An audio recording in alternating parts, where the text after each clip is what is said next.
9 डिसेंबरला दुपारी 3 वाजता अंबरनाथ येथील पालेगाव परिसरात मॉन्टी नावाच्या व्यक्तीने आपल्या पत्नी, नातेवाईक व इतर 20 ते 25 साथीदारांसह एका घरात घुसून उर्मिला जगताप व तिच्या 14 वर्षीय मुलाला अमानुष मारहाण केली। तसेच घराची तोडफोड करून महापुरुषांच्या प्रतिमा फोडण्याचा प्रकार घडला। इतकेच नव्हे तर 15 वर्षीय मुलीवरही गंभीर हल्ला करण्यात आलाय। पीडित कुटुंबियाच्या तक्रारीनंतरही शिवाजीनगर पोलीस ठाण्यात गुन्हा दाखल करण्यात विलंब झाला। फिर्यादी महिलेने खासदारांच्या जवळच्या व्यक्तीच्या हस्तक्षेपामुळे पोलिसांवर दबाव असल्याचा आरोप केलाय। या प्रकरणी पालेगाव बुद्धिस्ट फोरम, फुले शाहू विचार मंच आणि रिपब्लिकन पक्षाचे कार्यकर्ते सतत पीडित कुटुंबियांच्या पाठीशी उभे राहिले। त्यांनी शिवाजीनगर पोलीस ठाण्यावर मोर्चा काढत तक्रार नोंदवण्यास टाळाटाळ करणाऱ्या शांतता कमिटीच्या पदाधिकारी सुमती पाटील यांच्यावरही कारवाईची मागणी केली। मोर्चा दरम्यान सुमती पाटील यांनी समुदायाला बेताल वक्तव्य करत चिथावणी दिल्याने जमावाचा रोष ओढवून घेतला आणि त्यांना घटनास्थळावरून पळ काढावे लागले। शेवटी पोलिसांनी आरोपी मॉन्टी आणि त्याच्या साथीदारांवर अॅट्रॉसिटी व विनयभंगासह विविध गुन्हे दाखल केलेत। पीडित कुटुंबीय व उपस्थितांनी शांतता कमिटीच्या पदाधिकाऱ्यांवरही गुन्हा दाखल करण्याची मागणी केली आहे। लवकरच सहाय्यक पोलीस आयुक्तांना निवेदन देण्यात येणार असल्याचे बुद्धिस्ट फोरमच्या पदाधिकाऱ्यांनी स्पष्ट केले आहे। जानेवारीला त्याला घर दिलं होतं एजंट वाया, इथे शिवाजीनगर पोलीस स्टेशनचं व्हेरिफिकेशन आहे त्याचं। 30 नोव्हेंबरला त्याचा ॲग्रीमेंट संपला होता, त्या पद्धतीने त्याला 31 ऑक्टोबरला घर खाली करायला सांगितलं गेलं होतं, पण त्याने घर खाली न केल्यामुळे मी त्याला फोन केला होता सकाळी की तू घर खाली कर। तुम्हाला मी घर खाली नाही करणार असं सांगितल्यानंतर मी माझी मम्मी आणि ताई त्याच्या घरी गेलो की आपण बोलूया आणि त्याला सांगू 21 तारखेपर्यंत घर खाली कर। घरी गेल्यानंतर त्याची अरेरावी भाषा सुरू झाली, मी घर खाली नाही करणार, जा काय करायचं आहे कर, जा पोलीस स्टेशनला जा म्हणून। आणि त्याने घाणेरड्या शिव्या देणं सुरू केलं, माझ्या बहिणीला मारणं सुरू केलं। त्याची बायको माझ्या बहिणीवर चढली, तिला सापट्या वगैरे मारल्या। मी पटकन एजंटला आणि माझ्या जिजूंना फोन करून बोलवलं। त्यांच्या घाणेरड्या शिव्या, आणि तो पिलेला होता, सगळ्यात महत्त्वाचं त्याने दारू घेतलेली होती, त्या मध्यस्थितीमध्ये त्याने माझ्या बहिणीला मारलं आहे। आणि वरून त्यांनी इथे 12:30 वाजता येऊन MC नोंदवली आमच्या नावाची। आम्ही लीगल ॲक्शन घेत होतो ज्या पद्धतीने त्यांना घरातून काढता येईल। त्यानंतर 3 वाजता त्यांनी पूर्ण प्लॅनिंग प्लॉटिंग करून माझ्या बहिणीच्या घरामध्ये 25 ते 30 महिला आणि पुरुष घुसून तिच्या घरामध्ये तिचे 2 अल्पवयीन मुलं, एक 15 वर्षाचा एक 11 वर्षाचा असताना तिला मारलं, तिच्या पोटामध्ये लाथा मारल्या, तिच्या घरातले जे महापुरुष आहेत त्यांच्या फोटो आहेत त्याचा अवमान केला आहे, घरातलं सामान आहे त्याचं तोडफोड केला आहे, तिचा 15 वर्षाचा मुलगा आहे त्याचा गळफास घेऊन त्याला मारण्याचाही त्यांनी प्रयत्न केला आहे। आणि त्याच्यानंतर तेच लोक पुन्हा इकडे त्यांचीच बाजू मांडली जाते। आम्ही इथे आल्यानंतर 112ला कॉल केल्यावर माझ्या बहिणीचं MLC झालं। त्यांच्यावर जर मारहाण झाली होती तर त्यांच्यावर MLC का नाही झाली, त्यांचं डॉक्टरांनी वैद्यकीय तपासणी का नाही केली, आमचा हाच प्रश्न आहे। आणि जो आम्ही इथे मॉन्टी परोडी आहे त्याने दारू घेतलेली होती, पोलिसांना वारंवार सांगत होतो, तरीही त्याचं मेडिकल चेकअप झालेलं नाही आहे, त्याची कोणतीही वैद्यकीय तपासणी झालेली नाही आहे। आज 12 तारीख आहे, आम्ही 3 दिवसापासून रोज फिरतोय, इथे रोज येतोय की आमची पोलीस कंप्लेंट त्यांनी लॉन्च करावी, पण ज्या माई आहेत मध्यस्थी व्यक्ती त्या 15 वर्षाच्या मुलाला प्रेशराईज करतायत की तुझ्यावर गुन्हा दाखल होईल, तुझ्या शिक्षणाला प्रॉब्लेम येणार, घाबरवण्याचा प्रयत्न केला गेला आणि आमचा गुन्हा दाखल कोणीही करत नव्हतं, आम्हाला सगळेजण दाबवण्याचा प्रयत्न करत होते। सकाळी 11:30 वाजता घडला होता, त्याच्यानंतर आम्ही पोलीस स्टेशनला आलो, कंप्लेंट पण केली, आमची कोणी तक्रार घेत नव्हतं। आज 12 तारीख आली, 4 दिवस झाले, पण आम्हाला कोणीच मदत नाही केली। मध्ये बसलेल्या ज्या माई होत्या त्याही त्यांच्या साईडनी बोलत होत्या, याही त्यांच्या साईडनी बोलत होते, आमची कसलीच तक्रार घेतली नाही। पण बुद्धिस्ट फोरमच्या वतीने सगळं आमचं आजही सॉल्व झालं आणि आज तक्रारही आमची नोंदली गेलेली आहे। पण त्यांनी म्हणजे आम्हाला काही बोलूच देत नव्हते, तुम्ही गप्प बसा, तुम्ही गप्प बसा, ह्याच गोष्टी होत्या आणि त्यांच्याच साईडनी बाजू घेऊन त्या माई बोलत होत्या। मला हे म्हणायचं, जर तुम्हाला पोलीस मित्र म्हणून तुम्हाला जर नेमलंय तर तुम्ही दोघी बाजू, जे स्त्रियांचे 2 बाजू ते करा। आणि माझ्या मुलालाही त्यांनी खूप प्रेशर टाकून तुझं फ्युचर खराब करू वगैरे करून गेलं माझ्या मुलाला, आता तो आजारी माझा मुलगा। सुमती पाटील यांच्यावर कारवाई व्हावी असं तुमचं मत आहे का? कोणत्याद्वारे कराल कारवाई, कोणाला मागणी कराल? बुद्धिस्ट फोरमच्या लोकांनी मला सगळ्यांनी मदत केली पाहिजे। पोलिसांना मी विनंती करेल की माईवर कारवाई केली पाहिजे, कारण त्यांनी माझं न ऐकता त्यांचं तर ऐकले, मी जे सांगू होती असं आहे तसं वगैरे त्यांनी ह्या गोष्टी चिडकावून लावल्या। आताही त्या मध्ये आल्या होत्या, मध्ये आताही बोलत होते की काही घेऊ नका म्हणून यांचं वालं। वानखेडे साहेब, आपल्याला हे प्रकरण कधी समजलं, आपण कोणत्या प्रकारे मदत केली महिलेला? काल रात्रीच मला हे प्रकरण आपल्या कार्यकर्त्यांनी सांगितलं। आम्ही आणि भीमशक्ती क्रांतिकारी संघटनेचे आम्ही सगळे पदाधिकारी मग आता इथे धावून आलो आणि याच्यामध्ये असं कळलं की त्याच्यामध्ये 3 कलम पोलीस यंत्रणेने लावलेले आहेत, परंतु आणखी 2 कलम वाढतात. तर त्याबद्दल आम्ही स्वतः PI साहेबांची चर्चा केली. ते 2 कलमसुद्धा 3(2) VA आणि 3(1) V असे 2 कलम टाकलेले नाही आहेत. आम्ही आता साहेबांची चर्चा केली की हे 2 कलमसुद्धा त्यामध्ये टाकण्यात यावे. ते 2 कलम असे आहेत की अनुसूचित जातीच्या स्त्रीला तिच्या परवानगीशिवाय तिला स्पर्श करणे, तिच्यावर हल्ला करणे हा 3(2) VA हा कलम आहे. आणि 3(1) V जे महापुरुषांचा अवमान होतो, महापुरुषांच्या अवमानाबाबत 3(1) V असे हे 2 कलम राहिलेले आहेत. आता आम्ही चर्चा केली, ती सुद्धा आम्ही आता वाढून घेत आहोत. पीडित महिलांना साथ द्यायची सोडून त्यांनी विरोधकांना साथ दिलेली आहे. पीडित महिलाच्या नाकाला लागलेला, हाताला लागलेला आहे, तरी त्या महिलेला साथ दिलेली नाही आणि आरेतुरीची वार्ता करतात. त्यांना संविधानिक अधिकार दिलेले कोणी येते. इथले police station, Shivajinagar police station अधिकारी काय ते बोलतील ते आम्ही ऐकू, परंतु अशा मध्यस्थ येणाऱ्या स्त्रियांचं आम्ही ऐकणार नाही. आणि हे वळण आता वेगळ्या प्रकारे गेलेलं आहे, कारण त्या माईंच्या शब्दामुळे एवढं वळण वाढलेलं आहे. अशा अनेक स्त्रिया अशा काही असतील ते मध्यस्थी करणारे किंवा कायद्यानुसार किंवा सल्ला याला अन्यायाविरुद्ध भडकाऊ काम करणाऱ्या स्त्रियांना यांना कारवाई केलीच पाहिजे. प्रकरण समजलं.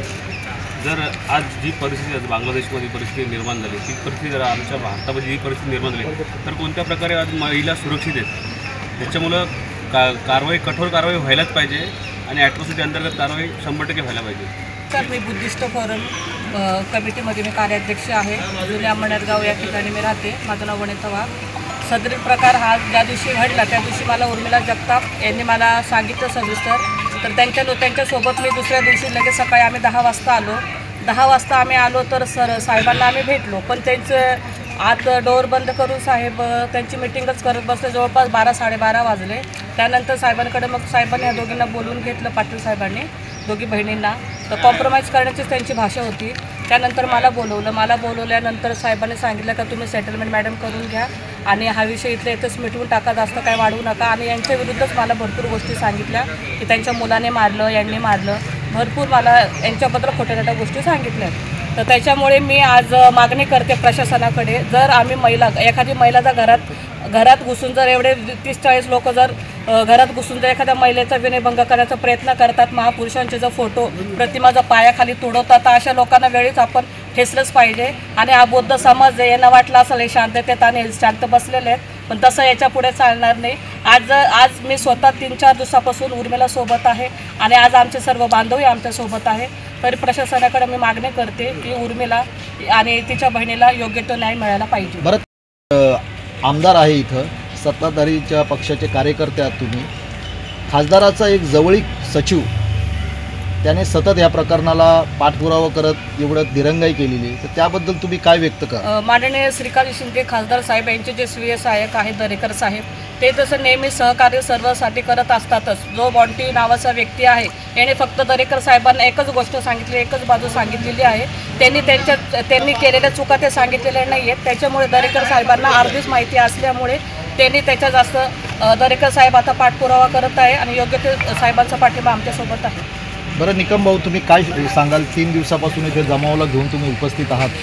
तर शोकांतिक आहे की आज एका महिलेवरती एवढा अत्याचार होतो. 3 दिवस झाले, पण स्थानिक पोलीस स्टेशन झाले त्याच्यावरती गुन्हे दाखल करून घेत नाही. महिलांना आपण एकीकडे लाडकी बहीण योजना राबवतो आणि त्याच्या मोठमोठे जाहिराती करतो आणि दुसरीकडे त्याच लाडक्या बहिणीला तर 25-25 जण घरात घुसून मारत असतील आणि हे सगळं दिसत आहे. CCTVमध्ये कॅमेऱ्यामध्ये आहे, सगळे रेकॉर्डिंग आहेत. हे सगळे असून सुद्धा जर गुन्हे दाखल होत नसतील तर ही खूप मोठी शोकांतिक आहे. त्या जे लावलेले कलम आहेत त्याने तुम्ही समाधानी आहात? योग्य कारवाई झाली? Doctor B.R. आंबेडकर फोनचे उल्हासनगर शहराध्यक्ष प्रमोद निकम हे पोलीस चौकीला दुसऱ्या कामानिमित्त आले असताना त्यांना या विषयाचा हे प्रकरण या ठिकाणी कळलं आणि त्यांच्या जसं ते निदर्शनास आलं तसं त्यांनी सर्वांना संपर्क केला. तसेच डॉक्टर B.R. आंबेडकर फोनचे आणि सर्व समाजसेवक आणि सर्व आपल्या सगळे समाज बांधव या ठिकाणी धावून आले आणि त्यांनी या ठिकाणी जे पोलीस प्रशासन 3 दिवसापासून त्यांच्यावरती त्यांचा जो गुन्हा दाखल करून घेत नव्हते, तर तो गुन्हा दाखल आज त्यांनी करून घेतलेला आहे. आणि त्यांनी जे काही कलम टाकलेले आहेत त्याच्यामध्ये ॲट्रॉसिटी हा कलम आवर्जून असावा यासाठी सर्वांची तिथे हे आहे आणि पोलिसांनी त्यासाठी पण सहकार्य केलेलं आहे. मला असं वाटतं की या महिलेला, या भगिनीला या ठिकाणी इथे न्याय मिळालाच पाहिजे आणि जर न्याय नाही मिळाला तर डॉक्टर B.R. आंबेडकर फोर्स आणि आपल्या सगळे सर्व समाज बांधव रस्त्यावर उतरून तिला न्याय मिळवून देण्यासाठी प्रयत्न करतात। आरोपींना आता FIR दाखल झाली, FIR दाखल झाल्यानंतर पोलीस त्वरितच आरोपीला अटक करतील, परंतु ही FIR दाखल करण्यासाठी 4 दिवसाचा कालावधी लावला हे खरंच दुर्दैवपूर्ण आहे। तर सर्व पुरावे त्यांच्याकडे असताना जर पोलीस 4 दिवस लावत असतील तर याच्यापेक्षा प्रशासनाकडून आपण कोणत्या न्यायाची अपेक्षा करायची हे एक दुर्दैव आहे। आता जेव्हा सर्व आमचे फोरम पालिकेचे सर्व कार्यकर्ते आणि मी जेव्हा गेलो आणि एक त्रयस्थ व्यक्ती जिचं शासनाशी काही संबंध नाही, प्रशासनाशी काही संबंध नाही, ती येऊन आम्हाला उलट भाषा वापरते, तुम्ही कोणत्या प्रकारचे वकील आहात अशा आरडाओरडीची भाषा वापरून, आणि पोलीस प्रशासन त्यांच्या पाठीशी खंबीरपणे उभं राहून त्यांना एक प्रकारे जसं काय ते ACP किंवा DCP असल्याची वागणूक देतात आणि त्यांच्या खुर्चीच्या शेजारी बसवतात, हे चुकीचं आहे। पोलिसांनी असं ह्याच्यापुढे कोणतीही प्रकारची तक्रार अशी पक्षपाताची भूमिका न घेता समाजातील सर्व तळागाळातील लोकांना सहकार्य करण्याची भूमिका घ्यावी, हेच माझी पोलिसांना पण माझं मार्गदर्शन आहे। समाजावर सतत अन्याय होत आहे, परंतु ज्या जगतापताई आहेत त्यांनी भाड्यानं दिलेला जो फ्लॅट आहे तो माणूस खाली न करता त्यांच्याशीच अरेवारी करतो आहे, त्यांना शिवीगाळ करतो आहे, त्यांच्या मुलांना दमदाटी देतो आहे आणि रूम खाली करायचं तर लांबच त्याच्यावर अन्याय अत्याचार करतात। आणि रिलायन्स एवढी मोठी सोसायटी असतानासुद्धा त्या ठिकाणी असे प्रकार घडलं तर फार निंदनीय गोष्ट आहे। त्याच्यामुळं आपल्या समाजातील सर्व लोक तिथे बुद्धिस्ट फोरम असेल, शिव फुले शाहू आंबेडकर सामाजिक संस्था, तसंच आमचे BR आंबेडकर फोर्स, हे सर्व संघटना इथं येण्याचं कारणच आहे की आमच्यात 3 दिवसापासून या पोलीस स्टेशनला येऊन चक्रा मारतात, त्यांच्यावर कुठलीही दखल घेतली जात नाही आहे। नको ती लोक या ठिकाणी येऊन ज्या महिला असतील, आता पाटीलताई म्हणजे ज्या महिला आहेत ते शांतता कमिटीवर आहेत, त्यांनी समन्वय भूमिका साधून अन्याय अत्याचार कोणावर झालेला असेल, काय भूमिका, ही त्यांची स्पष्ट भूमिका असली पाहिजे। परंतु एकाच महिलेवर दाबून त्यांना शांत बसून कॉम्प्रोमाइज करण्यासाठी जर जी भूमिका घेत असेल तर ती फार चुकीच्या निंदनीय गोष्ट आहे। कारण एकाच महिलेने असं करणं आणि एका महिलेवर झालेलं आहे तर हे फार चुकीचं आहे। तर ह्यावेळी आमचे वानखेडे साहेब असतील, काळे साहेब असतील, ॲडव्होकेट बरेच वकील आहेत, पत्रकार बंधू आहेत, सर्व समाजातील सर्व घटक आहेत, ह्या सर्व एकत्र येऊन पोलीस स्टेशन प्रशासनानं आता गुन्हा दाखल करून घेतलेला आहे, FIR दाखल करून घेतला आहे, पुढची प्रोसेस चालू आहे। आणि काळे साहेब आहेत आमची आणि वानखेडे साहेब आहेत, यांचं फार मुलांचं इथं सहकार्य लाभलेलं आहे। आणि असे जर प्रकार कुठं घडत असतील तर त्यावेळी बुद्धिस्ट फोरम आणि शिव फुले शाहू आंबेडकर सामाजिक संस्था आणि बुद्धिस्ट फोरम ह्या सगळ्या गोष्टी लोक आहेत ते आम्ही सतत त्याचा पाठपुरावा करणार आहोत। कुठेही अन्याय होत असतील, आपल्या समाजावर असतील, बहुजनावर असतील, त्या ठिकाणी आम्ही जरूर तिथं जाऊन न्याय मिळवण्याचा प्रयत्न करणार आहोत। अशा माध्यमातून मी माध्यमाशी सांगू इच्छितो की माध्यमांनी ह्याला वाचा फोडून प्रशासनाला व पोलिसांना योग्य न्याय द्यावा व कोर्टाने त्यांना कलम जे सेक्शन लागतात ते बरोबर टाकतील अशी आम्ही अपेक्षा करतो आहे। आणि आमच्या ताईंना आज हिच्यावर झालं आहे, उद्या दुसऱ्यावरही होऊ शकतं, ही सर्वांनी सावधगिरी बाळगायचा। सर्व बहुसंख्येनं आलेल्या सर्व बहुजन समाजाचं, बौद्ध समाजाचं मी या ठिकाणी अभिवादन करतो, त्यांचं अभिनंदन करतो। आणि निशान पाटील आमच्या परिसरातील एक धडाडीचे समाजसेवक आहेत, तेही 2-3 दिवस कार्यक्रम ह्याच्यामध्ये हातभार करतात आणि त्यांना सपोर्ट करतात। तर असंच ते पूर्वी नंतरही सपोर्ट करतील आणि सर्वांनी येऊन आपल्याला ज्या ज्या ठिकाणी अन्याय अत्याचार झाला तिकडे धावून आलं तर कधीही आपल्याला न्याय मिळू शकतो अशी मी आपल्याच इथं नमूद करतो आहे।